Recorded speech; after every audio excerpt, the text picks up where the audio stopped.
Hi, welcome to Main and 5W channel. So one of the questions from a student was basically on how many programming languages are available.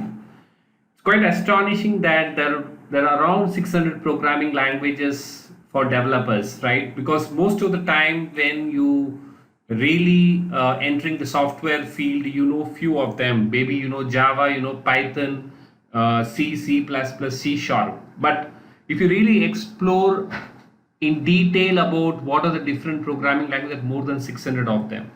Just to give you a brief, if you really go to the Wikipedia, and you can see that there is a huge list of programming languages listed here from A to Z, and I'm sure like most of them you would not have heard about, but for the something which you are working today at the high level. Okay, so in this particular session I'm going to cover you the top programming languages, what they use for, and also look at some of the modern programming languages come in which can really help you to really align into not looking at having a very narrowed view about things. Maybe you should have a broader view of how really to think in terms of selection of language as a developer, as an architect. Okay, so let's jump into the session with this as the base. So given that how many of them, there could be around 600 programming languages out there, and every year you can see that the fluctuation or happening, like they could keep changing, right? Now the question here is like, what should I learn in the industry? So normally what you do is you really look at it from a job role perspective. Where is the job market, which is the top ranked by the developers, popularity, where is it increasing? Okay, where do you see that there's a lot more support system, libraries, frameworks? So these are some of the criteria by which you will select a programming language in general. Okay, now let's start with one of the most talked about language called Python. Get some background about the language and then look at where this is getting utilized. We all know, like in today's era of emerging technology, you call it AI, you call it data science, you call it a IoT. So you can see that Python is becoming a multi-purpose language for most of the emerging technology area, right? So when Guido van Rossum developed Python in 1990s, okay, he never thought like it could become so popular one day, right? So, and you could see Python is the #1 programming language overall, and it is rising in popularity with Java and C++, and it's actually not a disruptive programming language. It's focused on the development experience, and basically it has helped anybody to enter programming very fast. Even you can see that school kids, the K-12 people are learning this quite easily, right? The USP of Python is its language design. It's highly productive, simple, powerful, but at the same time it has got heavily developed developer experience, and it's also got some of the characteristics of the modern programming language like Go or Julia. Okay, so it has also got integration with C++, and so that if there is something which is very CPU heavy task, it can offload to C++. It also gives you powerful tool set for mathematics, statistics, and computational science like NumPy, Pandas. You can see like you've heard about all this. As a result, Python dominates the machine learning, deep learning, data science landscape in scientific domain. So when something is very famous, something is most used, you cannot tell that Python is the language for everything, right? So that is what we want to cover up in this session. So Python has very active community. You can always find enough Python libraries, no matter whether you're working on enterprise application, data science, AI. Okay, so Python has got a market share of 30%, and the trend is increasing. I think currently it is around 5.2, right? So you can see that the trending in the Python is typically good.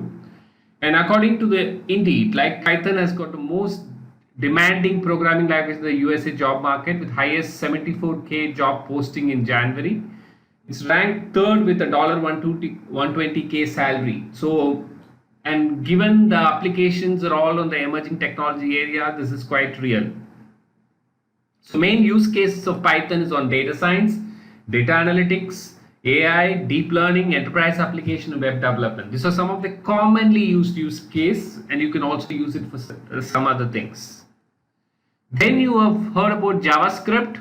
So Netscape had assigned Brendan Each to develop a new programming language for its browser. So he developed the initial prototype in 10 days. And like the rest is history, right?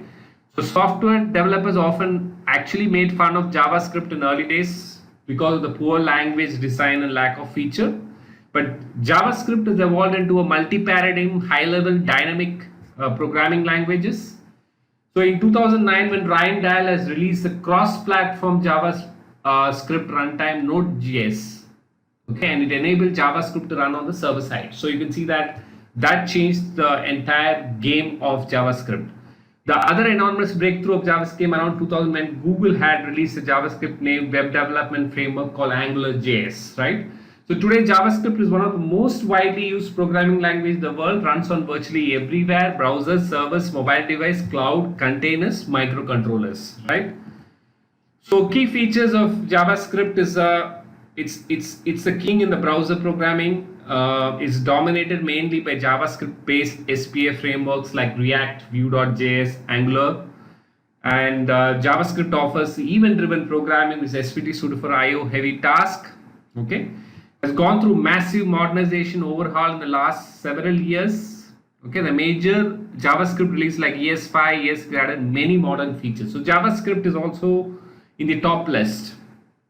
Top ranked thing, Octoverse has put JavaScript as the #1 programming language for 5 consecutive years by GitHub repositories contribution. Main use cases here is for web development, backend development, mobile app development, serverless computing, browser game development. So this is some of the use cases of JavaScript. The third in the list is Java. So like Java is one of the most disruptive programming language to date.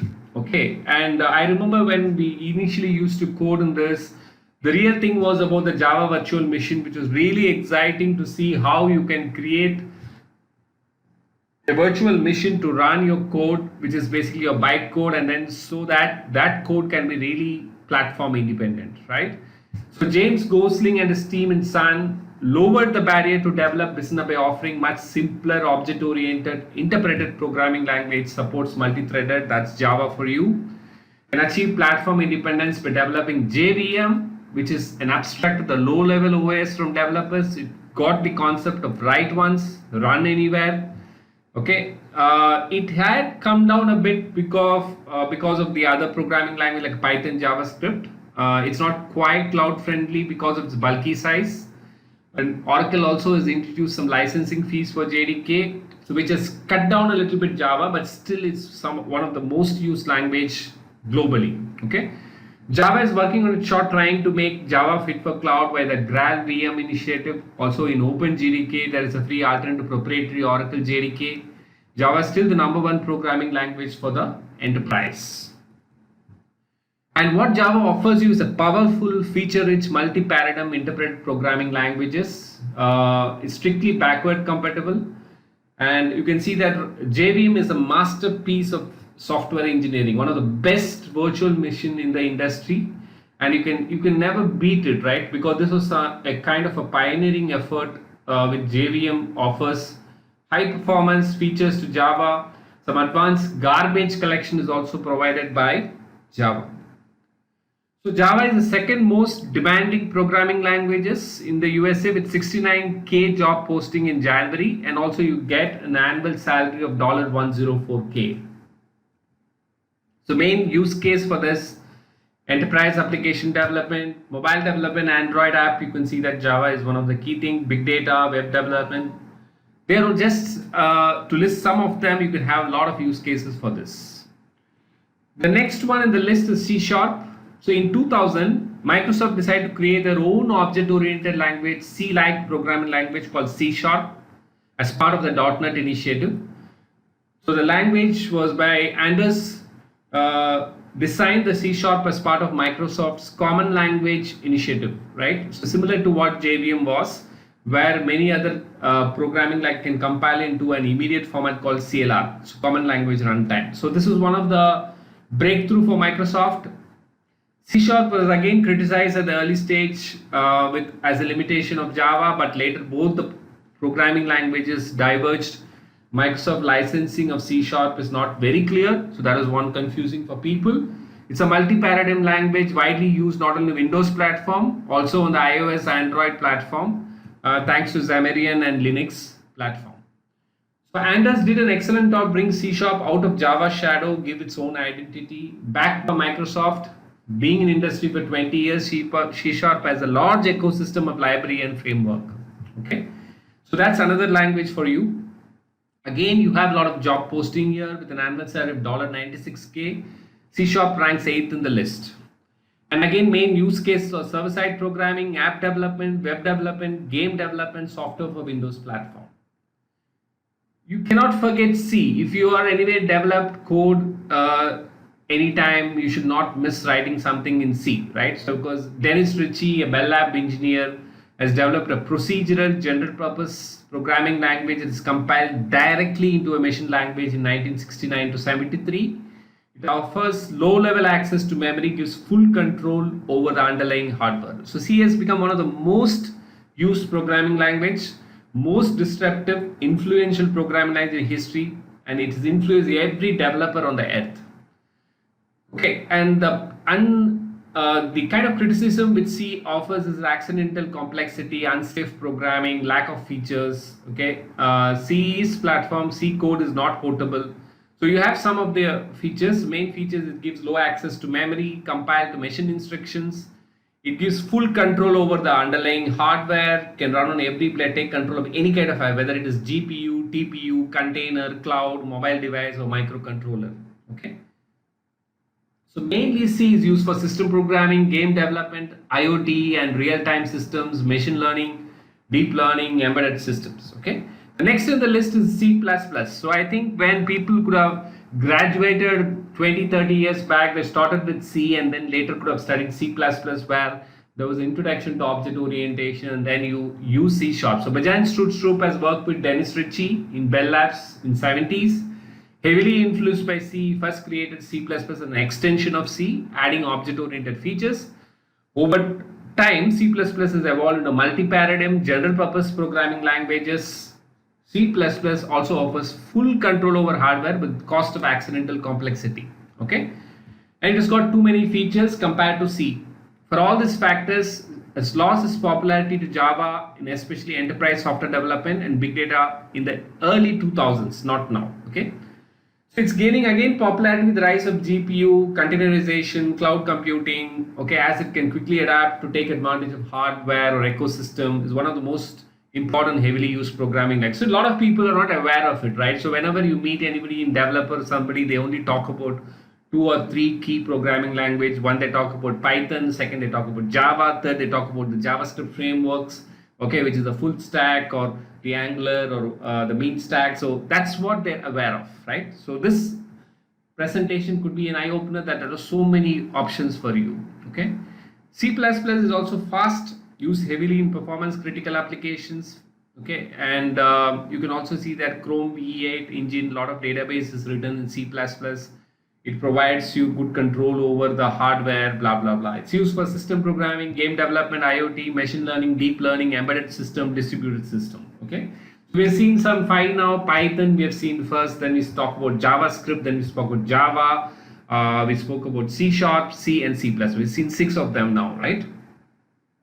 The next in this list is Python, like PHP, like Python. PHP is another programming language developed by a single developer. So can you imagine this, like somebody sits and writes something and then it becomes a history, right? So as a side project, 90s, software engineer Rasmus Lerdorf has initially created PHP, a set of common gateway interface, which was written in C to create dynamic web applications. Later, more functionality were added to PHP. It evolved into a fully programming language. At present, PHP is a general purpose dynamic programming language mainly used to develop server-side application, right? So with the rise of JavaScript-based client-side web application, PHP is losing its appeal, but PHP will not die soon because there are a lot of sites which is already running PHP today, okay? Highly productive server-side web development programming languages. For the last 35 years, this has been in the market. Many giant companies are using PHP, which includes Facebook, WordPress.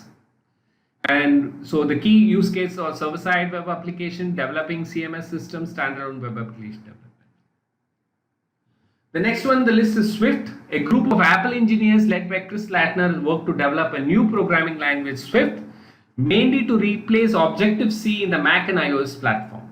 So what is Swift? It's a multi-paradigm, general-purpose, compiled programming language that also offers high developer productivity. Okay, it supports LLVM compiler toolchain like C, C++, and Rust. So excellent interoperability with Objective-C code base and is gaining increased popularity. So it's this language design, it offers a more productive, better alternative to Objective-C in Apple ecosystems. Is compiled, Swift is blazingly fast as C++ also. Okay, basically the use case for this is iOS app development, system programming, client-side development, deep learning, and IoT. The next language is Go. Google has frustratingly discovered that existing program cannot take the seemingly unlimited hardware human resource of Google. So they created Go. Okay, the renowned software engineer Rob Pike and Ken Thompson in Google has created a new pragmatic, easy to learn, highly scalable system programming language called Go. It's a runtime and a garbage collector, but this runtime is packed in a generated executable. So Go has a language level support for concurrency. It offers a CSP based message passing concurrency via Go routine. The biggest USP of Go is its language design and simplicity. Okay, it's also got an embedded garbage collector. Go developers can write system programming with the safety of Java and Python. So main use case is system programming, serverless computing, business application, cloud native development, and IoT. Then we have Ruby. Ruby is the third programming in the list developed by an individual developer. Okay, Japanese computer scientist Yukihiro Matsumoto has created Ruby as an object-oriented scripting language released in 1995. It later evolved into an interpreted, dynamically typed, high-level, multi-paradigm general-purpose programming language. So like Python, Ruby focused heavily on developer productivity and is not one of the hype language at this moment. Okay, it's combined some of the best of the programming language like dynamic, object-oriented, functional, garbage collected, and concise. Okay, although Ruby itself is not very disruptive, its web development framework Ruby on Rails is the most disruptive, influential server-side web development framework. We all know that, and Ruby is used by some of the largest software projects like Twitter, GitHub, Airbnb. An excellent tooling and framework support. Okay, so what we saw now, a list of programming language were very famous from the 600 of them. Now let's see some modern programming. Like what is modern programming language, right? Let's understand that. First, modern programming developed to take the full advantage of the modern computer hardware. So what is a modern computer hardware? It is a multi-core GPU, CPU, TPU, mobile devices, large set of data, fast networking, container, and cloud. So when the syntax and semantics and the grammar of a language is written, or when the compiler is being written on the previous languages, these things were not there, right? So in a modern programming languages, they're rewritten, or you introduce a new language to really exploit these things, right? So most of the modern programs offer much high developer ergonomics as given below: concise test code, built-in support for concurrency, null pointer safety, type inference, the much simpler feature set, lower cognitive load, blending the best features of all the programming paradigms. So this is what it's going to offer you as a modern programming language. Second, many programming languages on the list are disruptive, will change the software industry. For some of them are mainstream, some of them are still in development. So let's see the first of them, Rust. So I think we saw the first list, now we see the second list, and then we go back to the Wikipedia to see that we covered only maybe 1% of the list, but they're quite relevant to you at this point. Rust. So you can see that apart from the safety to control performance graph, Rust is quite good from a safety as well as cost performance, right? System programming language landscapes dominated by near metal language like C, C++. Although they gave full control over programs, they lack memory safety. Okay. The other programming language or interpreted language like Java, Python, Haskell, they offer safety but need a bulky runtime or virtual machines. So because of the large runtime, language Java are not suitable for system programming. There are many attempts to combine the power of C, C++, and safety of Haskell Java. And Rust is the first production grade programming language that did the trick. Okay. So Graydon Hoare first developed Rust as a side project. He was inspired by the research programming language Cyclone. So Rust is an open source and Mozilla is leading the language development along with many other companies and communities. First released in 2015, caught in the eye of community. Okay, and it's a better choice to be used as a programming languages over the other language. The next one is about the Go.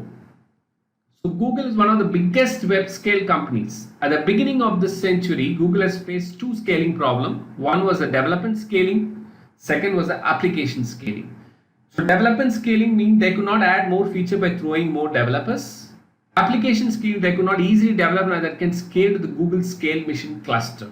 Okay, around 2007, Google started to create a new pragmatic programming that can solve these two scaling problems. Rob Pike, UTF-8, and Ken Thompson, Unix operating systems, both are quite famous. They are two most talented in the world to create the new language. In 2012, Google has released the first official version of the Go programming language. Go is a system programming language different from Rust. It also has a runtime, garbage collector, but unlike Java or Python, this runtime is packed with the generated code. Go generates a single native binary code that can run in a machine without additional dependency or runtime. So some of the features, we're not getting very detailed into it. Go has a first class support for concurrency.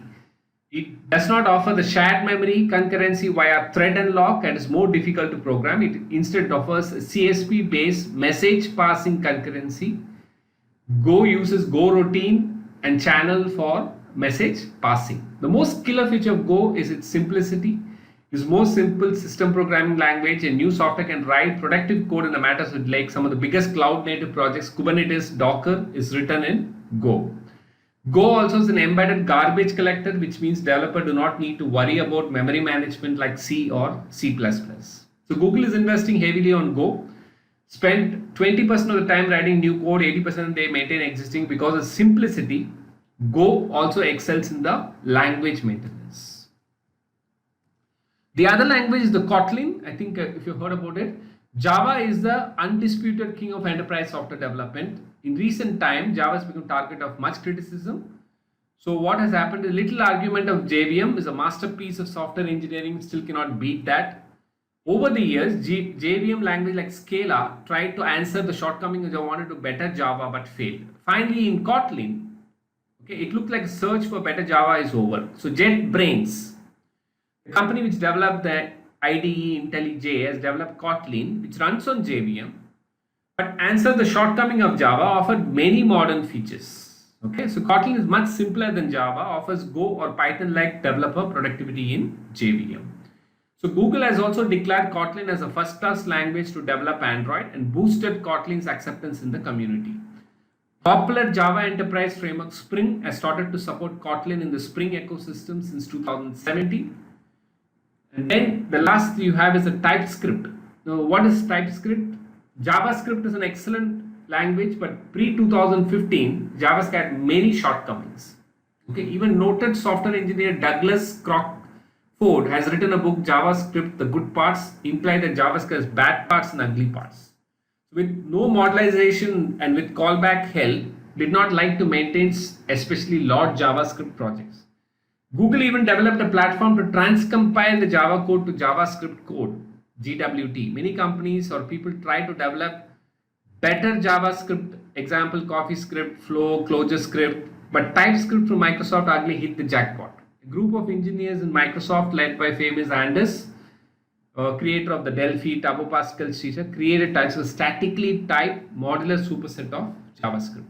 So TypeScript is transcompiled to JavaScript during compilation, and it is quickly attract the attention of community, also planning to develop a statically typed superset of Java back then. Okay, Google was so impressed by TypeScript that instead of developing a new language, they cooperated with Microsoft to improve the TypeScript. Okay, Google has used TypeScript as the main programmer for its SPA framework Angular 2+. Also, the popular SPA framework React offers support for TypeScript. The next is this. Swift, Steve Jobs refused to support Java in iOS. He has famously said Java is no more a major programming language. Even though Steve Jobs was wrong with assessment with Java, iOS is still not supporting Java, right? Instead, Apple has chosen Objective-C, hard language to master. So that's where one of the key killer features is language design, simpler, concise, clean syntax, offers features of a modern programming language, compiled faster than C++. Okay, the next language is the Dart. So Dart is the second programming language in the list made by Google. Okay, Google is a key player in the web and Android domain. We all know it is no surprise Google developed its own programming in web and app development. So it was led by the famous Danish software engineer Lars Bak, released Dart in 2013. It's a general purpose programming language, supports strong typing, object-oriented programming, transcribed into JavaScript, can run where JavaScript runs. Okay. You also have a language called Julia. Most of the programming in the list were developed by large corporation except Julia. In technical computing, usually dynamic language like Python, MATLAB are used. These languages offer easy to use but are not fit for large scale technical computation. So what happened is, as code is translated between two languages, there is always some performance loss. To tackle this, a group of researchers at MIT planned to create a new language from the ground up. Okay, and they worked in the MIT Innovation Lab. So what they wanted was very interesting. We want a language that's open source with a liberal license. We want the speed of C with the dynamism of Ruby. We want a language that is homo-iconic with true macros like Lisp, but with obvious familiar mathematical notation like MATLAB.